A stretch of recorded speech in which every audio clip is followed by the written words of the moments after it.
Students अब हम शुरू करेंगे part two. Part two means second video.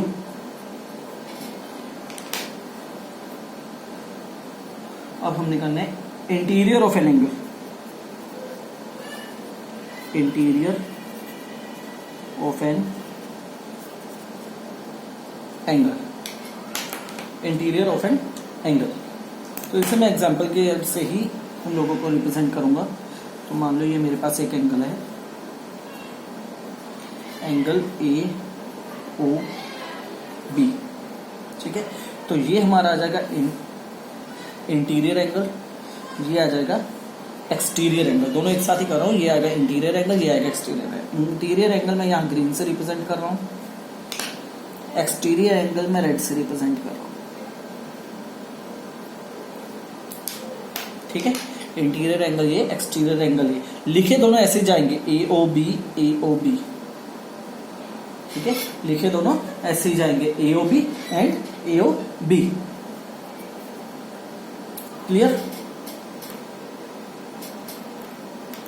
लिखे ऐसे जाएंगे A O B, angle A O B and angle A O B, angle A O B, ठीक है। अगर एक्सटीरियर लिखना हो वो भी ऐसे ही लिखा जाएगा, एक्सटीरियर ऑफ एन एंगल। वो भी कैसे लिखा जाएगा? वो भी ऐसे लिखा जाएगा, एंगल ए ओ बी। उसमें लिख देंगे बस exterior angle A O B, तो ऑटोमेटिकली ये बाहर वाला एंगल आ जाएगा। जब अंदर वाले की बात करनी है तो लिख देंगे interior of angle A O B. Interior लिखने की जरूरत नहीं होती, अगर तुम लोग एंगल ए ओ बी लिखोगे तो वो ऑटोमेटिकली इंटीरियर ही माना जाता है। इंटीरियर यह भी कह सकते हैं, इंटीरियर बाय डिफॉल्ट होता है, बाय डिफॉल्ट इंटीरियर एंगल ही माना जाता है, बाय डिफॉल्ट इंटीरियर एंगल ही माना जाता है अगर आप एंगल ए ओ बी लिख दो। अगर एक्सटीरियर कहना तो स्पेशली लिखना पड़ेगा exterior angle A O B, exterior angle A O B. Clear? Exterior angle A O B.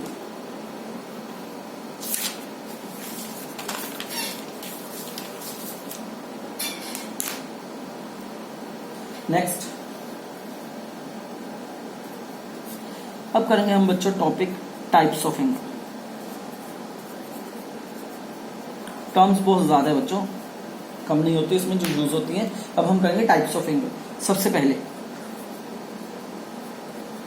Zero angle. सबसे पहले जीरो एंगल। जीरो एंगल क्या कहते हैं?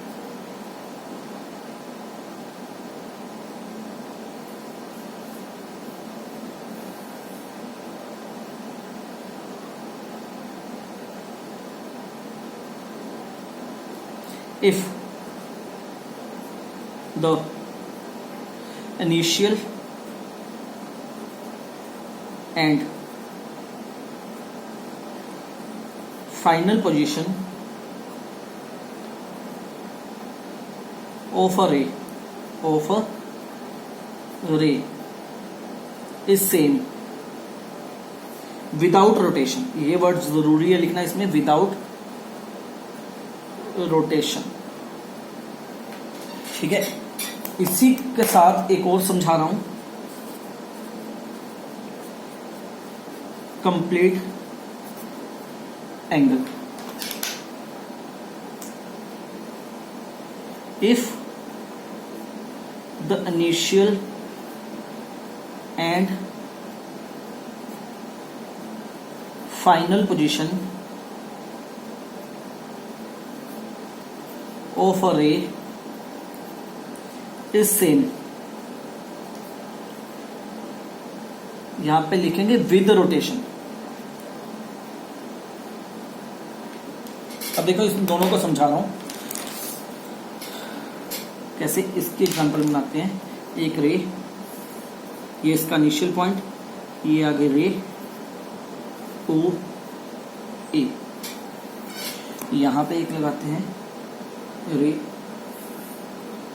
Initial point O, ending point A, ठीक है। अब ये रे है, ओ ए रे है, ये बिना किसी रोटेशन के वहीं पे खड़ी है। ये रे है, इसने रोटेशन नहीं की, वहीं पे खड़ी है। तो इसमें एंगल क्या होगा? इस टाइम पे एंगल कितना होगा? 0।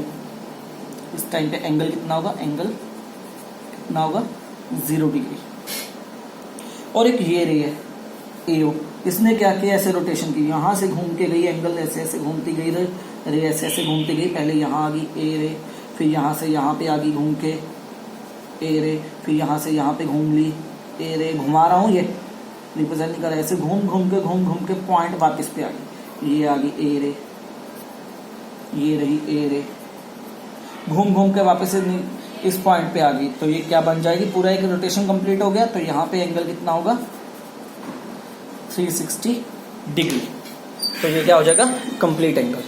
ओके स्टूडेंट, 1 मिनट वेट कर,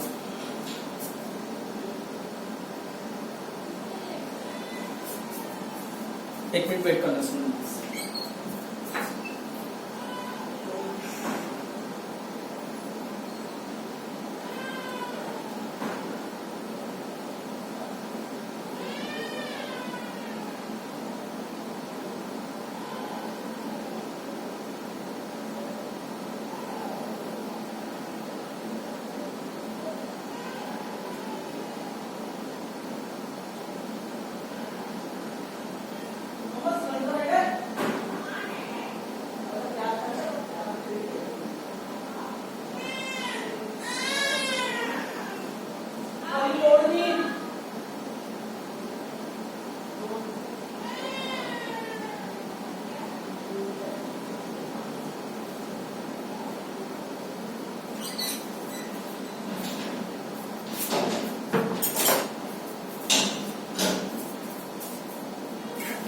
सॉरी स्टूडेंट्स, 1 मिनट के लिए वेट करना पड़ा। ओके कंटिन्यू करते हैं।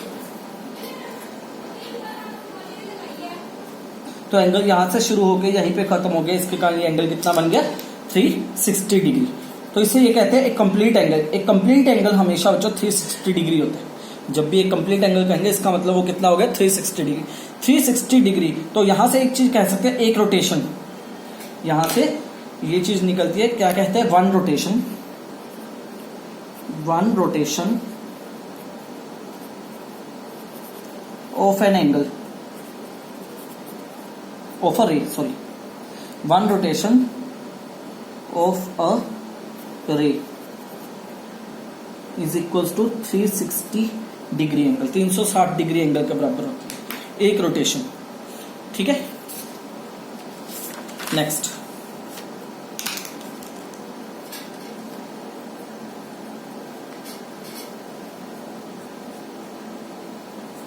Right angle.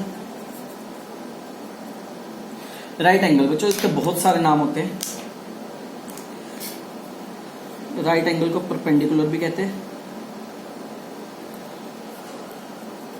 परपेंडिकुलर, इसका सिंबल ये होता है। राइट एंगल का सिंबल ही ये होता है सबका, राइट एंगल, परपेंडिकुलर जो भी है। ठीक है, इसे नॉर्मल भी कहते हैं, normal to a plane, perpendicular, normal, right angle.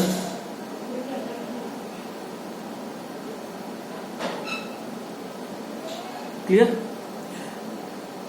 तो ये क्या होता है राइट एंगल। सेकंड चीज, अब इसकी डेफिनेशन भी लिखनी है। राइट एंगल क्या होता है, डेफिनेशन नहीं है, बस इसका मीनिंग है ये। और क्या होता है, it is a 1/4 of complete angle. ये 1/4 होता है कंप्लीट एंगल। कंप्लीट एंगल कितना होता है 360 ना, तो उसका 1/4 देखो कितना हुआ।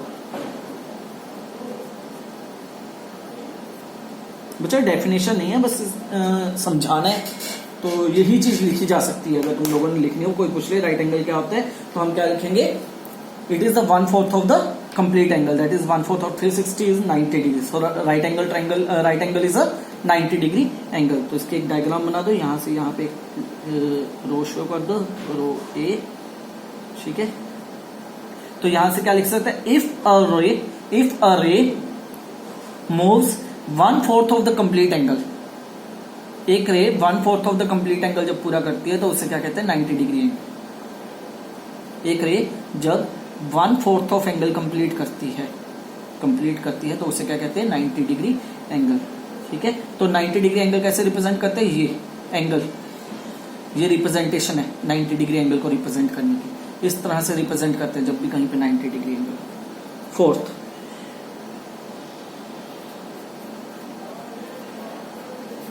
Straight angle.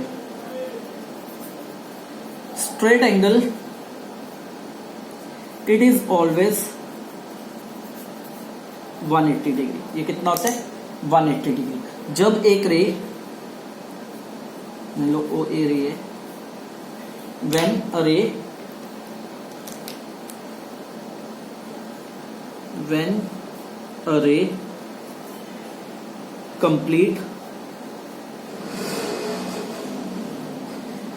1/2 of complete angle। जो कंप्लीट एंगल का आधा हिस्सा कवर कर लेती है। कंप्लीट एंगल कितना होता है? 360, उसका आधा कितना हुआ? 180। तो वो कौन सा एंगल बन जाएगा? मान लो एक रे है, यहां से शुरू हुई, ऐसे करके इसने आधा रास्ता कवर कर लिया, 1.5, आधा रास्ता हुआ, आधा रास्ता कवर कर लिया, तो ये एंगल कितना बन जाएगा? ये एंगल कितना बन जाता है? 180 डिग्री। तो सीधी सी बात है, स्ट्रेट एंगल कितना होता है? 180 डिग्री। ठीक है। Fifth, acute angle.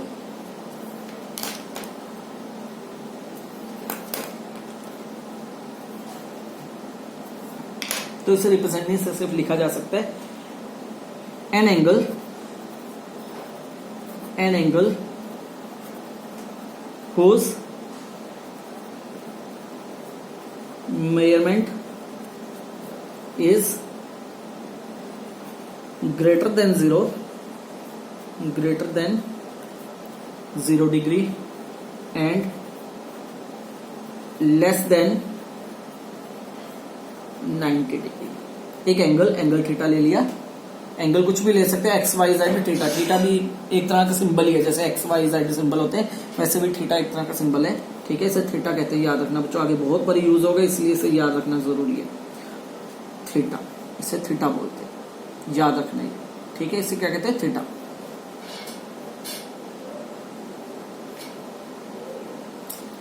ठीक है।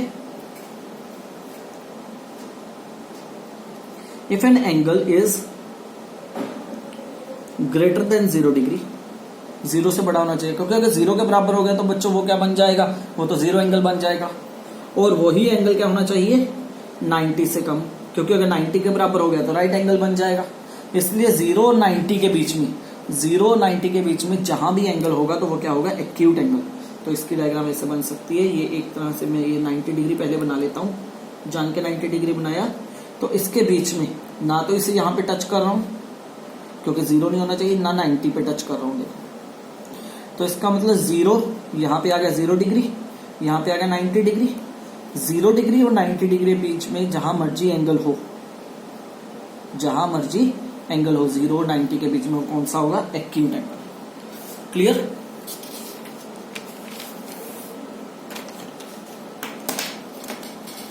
आगे चलते हैं। Obtuse angle.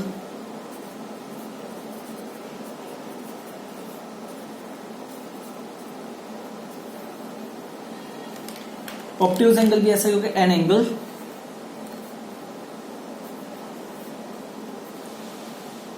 whose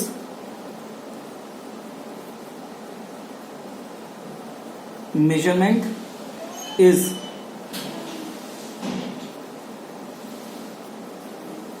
greater than 90 degree and less than 180 degree. तो थीटा वैसे ही ले लेते हैं। थीटा एक एंगल है। थीटा कैसे डलता है? पहले 0 डाल के बीच में एक लाइन डाल दो। थीटा कैसे डलता है? 0 डाल के बीच में एक लाइन डाल दो, जिसका हाथ बैठ जाए वो दोनों एक साथ कर लेता है ऐसे करके। ठीक है।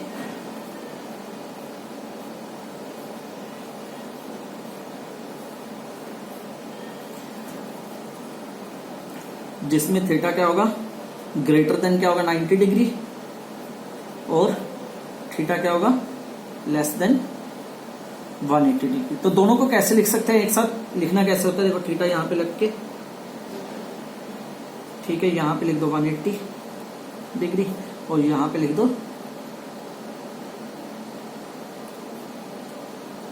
तो यहाँ आएगा 90 डिग्री, इधर आएगा 180 डिग्री। थीटा क्या होगा, 90 से बड़ा और 180 से कम। तो इसे पढ़ा कैसे जाता है, इसे दोनों तरफ से पढ़ा जाता है। इसे इधर से पढ़ोगे तो आ जाएगा थीटा ग्रेटर देन 90, और अगर इसे इधर से पढ़ोगे तो आ जाएगा थीटा इज लेस देन 180। वैसे उसे भी लिख सकते थे, थीटा 0 और ये था, तो ये आ जाएगा 0 से बड़ा थीटा 0 डिग्री से और 90 से कम। तो इसे पढ़ेंगे कैसे, इधर से पढ़ोगे तो थीटा की वैल्यू 0 से बड़ी होगी, अगर उधर से पढ़ोगे तो थीटा की वैल्यू, लिखा ऐसे ही जाता है, ये ज्यादातर लिखा ऐसे ही जाता है, ठीक है। तो ये हो गया ऑब्ट्यूज एंगल, ऑब्ट्यूज एंगल।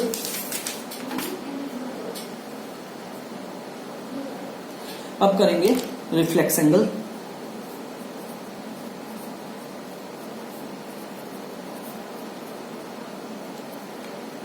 अब करेंगे reflex angle.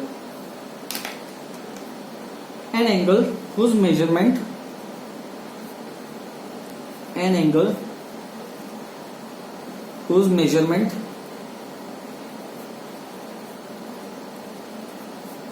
is more than 180 degree is called reflex। उसे क्या कहते हैं, रिफ्लेक्स एंगल। अगर किसी एंगल की मेजरमेंट 180 से ज्यादा हो तो उसे क्या कहते हैं, अब रिफ्लेक्स एंगल निकाला कैसे जाता है, किसी भी एंगल का रिफ्लेक्स एंगल निकालना हो तो देखो, मान लो मुझे एंगल गिवन है, suppose if angle AOB is equal to 90 degree. Question ले रहा हूं समझाने के लिए। If angle AOB is 90 degree then what is the reflex angle of AOB। AOB का रिफ्लेक्स क्या होगा, ठीक है। अब देखो डायग्राम बना रहा हूं, मान लो AOB 90 गिवन है मुझे,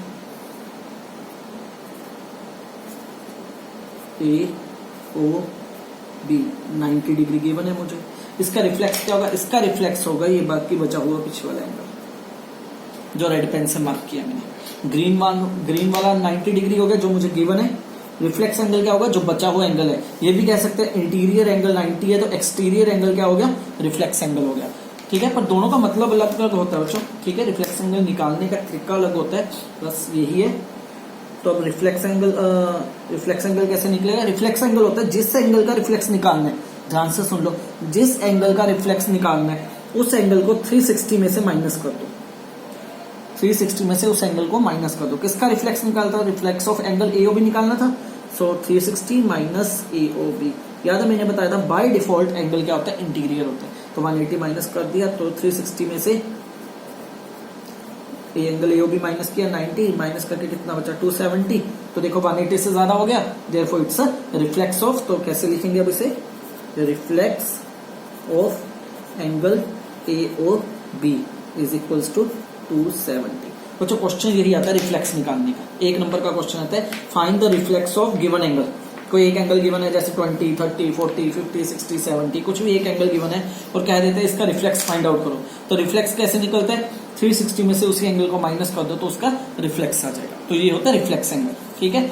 डेफिनेशन नहीं आती, इसका क्वेश्चन आता है बेसिकली कि एंगल गिवन है उसका रिफ्लेक्स कैसे निकलता है। रिफ्लेक्स कैसे निकलना है बस इतना याद रखो, 360 में से जब उसी एंगल को माइनस करते हैं तो उसका रिफ्लेक्स आ जाता है, ठीक है।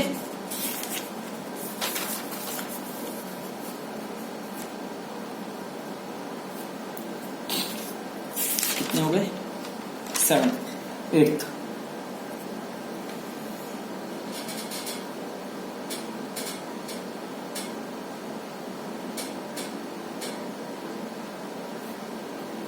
अब नई टाइप शुरू हो रही है, इस टाइप का नाम होता है टाइप ऑफ। अब तक तो सिंगल एंगल पढ़े थे हमने, single angle, acute angle, flex angle, right angle, straight angle, acute angle, ठीक है, जीरो एंगल, कंप्लीट एंगल। अब पढ़ेंगे हम types of pair of angles, type of pairs of angles, कि एंगल्स के पेयर्स में कैसे होते हैं, एंगल्स पेयर्स में कैसे रिप्रेजेंट किए जाते हैं, एंगल्स पेयर में कैसे रिप्रेजेंट किए जाते हैं। तो पहला एंगल होता है पेयर में एडजेसेंट एंगल, एडजेसेंट एंगल्स, ठीक है। एडजेसेंट एंगल्स बस समझ लो बच्चों होता क्या है, ठीक है, क्योंकि इनकी डेफिनेशन नहीं आती, बस ये समझना जरूरी है होते क्या है।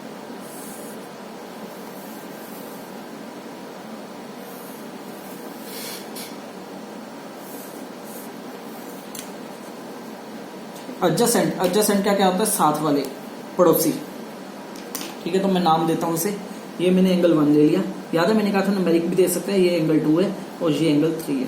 एंगल 1 यहां से लेके यहां तक, एंगल 2 यहां से लेके यहां तक, एंगल 3 यहां से लेके यहां तक। तो इसका मतलब एडजेसेंट क्या होता है, साथ वाले एंगल्स। तो मैं लिखूंगा angle 1 and angle 2 are adjacent angle,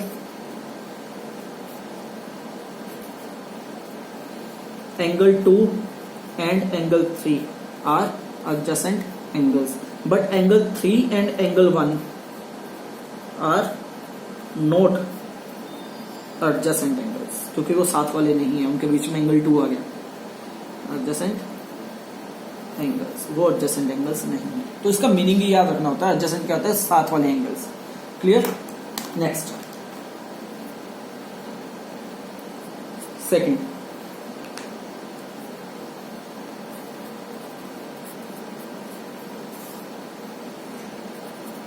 complementary angles, complementary angles वो दो एंगल्स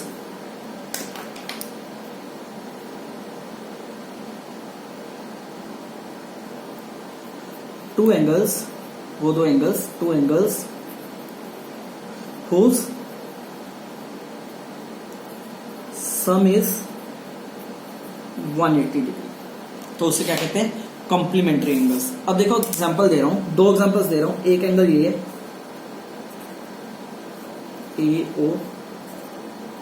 AO B, ये एंगल आ गया 1।